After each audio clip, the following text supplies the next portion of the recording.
Televisa presenta.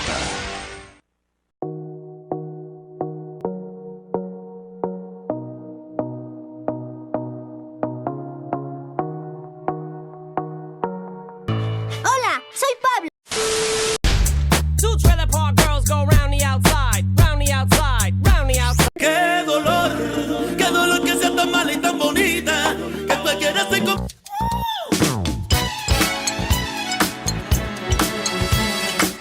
As I walk through the valley of the shadow of death, I take a look at my life and realize there's nothing. Y que no me digan en la esquina que eso a mí me mortifica.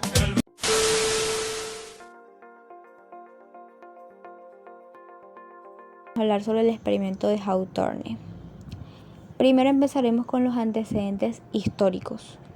Como se ve en la teoría de las relaciones humanas, la misma nace como movimiento crítico a la teoría clásica.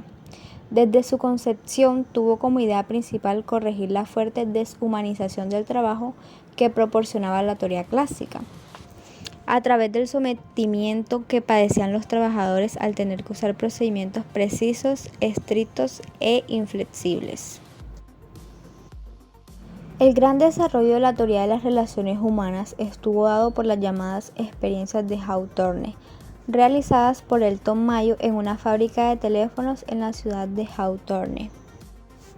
Y ahora hablando del experimento de Hawthorne, en 1927 en la Western Electric Company, situada en Hawthorne cerca de Chicago, Elton Mayo, profesor de Harvard, y sus colaboradores estudiaron los efectos que las características físicas del ambiente de trabajo tenían en la productividad de los trabajadores. Así se iniciaron una serie de experimentos y estudios que se prolongarían hasta 1932. Los resultados de los estudios de Hawthorne sorprendieron por igual a los investigadores y a los gerentes de la planta.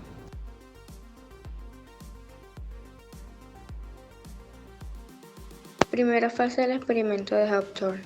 Durante la primera fase del experimento se seleccionaron dos grupos de obreros que ejecutaban la misma operación, en condiciones idénticas.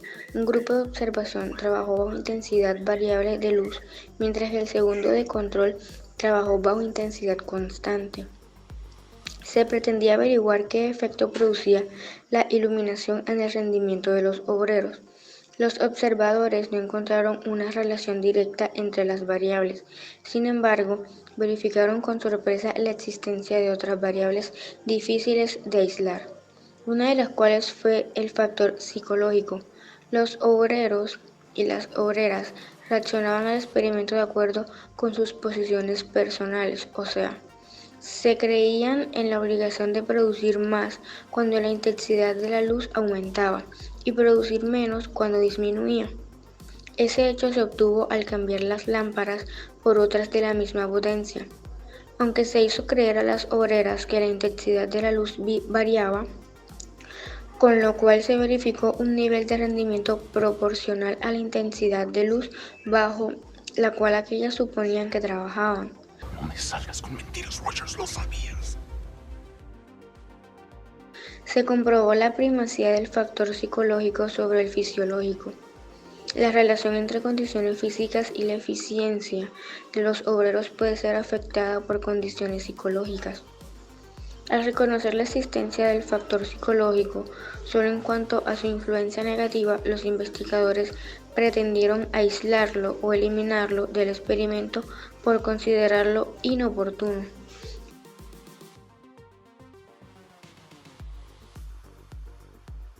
La fase 2, llamada Laboratorio de Montaje de Rieles, consistió en un grupo de trabajo de 6 integrantes, donde 5 de estos montaban rieles y 1 suministraba las piezas necesarias para hacer el trabajo más fluido. Estos tenían un supervisor y un observador, el cual era el encargado de asegurarse que los participantes estaban comprometidos con el experimento. Básicamente este experimento consistió en suministrarles diferentes beneficios a este grupo de trabajo, los cuales fueron tener diferentes sistemas de pago, se les daban refrigerios, se le ponía periodos de descanso y jornadas cortas de trabajo. Además, había una supervisión flexible. Todo esto dio como resultado que su productividad en el trabajo fuera mayor, dado que al estar en un ambiente más relajado, estos pudieron sentir menos ansiedad y estar menos presionados.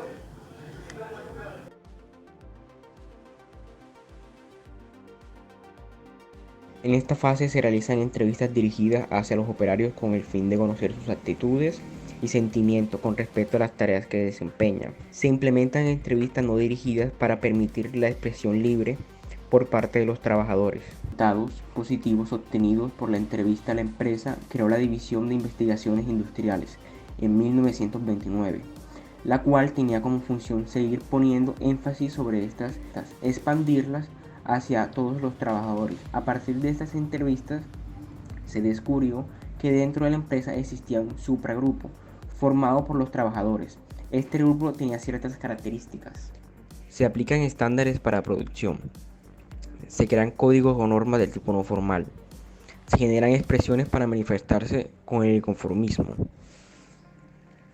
Surgen líderes dentro de los trabajadores.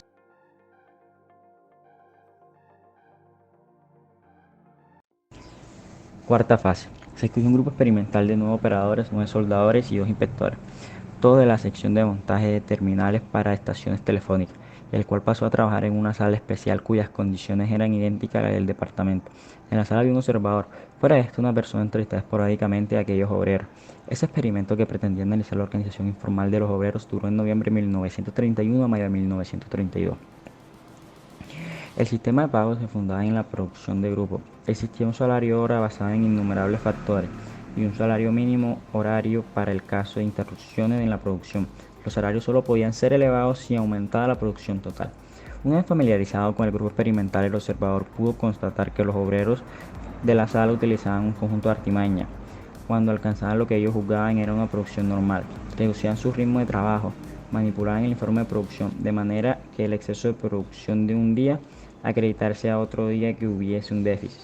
Esa cuarta fase permitió el estudio de las relaciones entre la organización informal de los empleados y la organización formal de la fábrica. El experimento de Hawthorne fue suspendido en 1932 por razones externas, pero la influencia de sus resultados de la teoría administrativa fue fundamental para cuestionar los principios básicos de la teoría clásica, entonces dominante.